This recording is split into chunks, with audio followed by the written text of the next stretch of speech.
اس حدیث مبارک میں تکمیل صفوف کی اہمیت بیان ہوئی۔ سیدنا رسول اللہ صلی اللہ علیہ وآلہ وسلم تکمیل صف کا بہت اہتمام فرماتے۔ بسم اللہ الرحمن الرحیم۔ آج کی حدیث مبارک صفوں کی تکمیل نماز کا حسن ہے۔ صحیح مسلم حدیث نمبر 435، صحیح بخاری حدیث نمبر 722۔ حضرت ابو ہریرہ رضی اللہ تعالیٰ عنہ سے روایت ہے کہ سیدنا رسول اللہ صلی اللہ علیہ وآلہ وسلم نے فرمایا، نماز میں صفیں سیدھی کیا کرو، کیونکہ صفوں کی درستگی نماز کے حسن یعنی کمال سے ہے۔ اس حدیث مبارک میں تکمیل صفوف کی اہمیت بیان ہوئی۔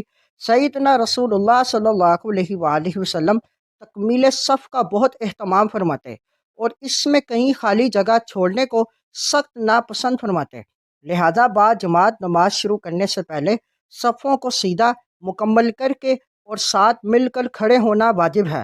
ایسا کرنے سے فرشتوں کی طرح صف بندی ہوگی اور شیطان کی دخل اندازی سے محفوظ رہیں گے۔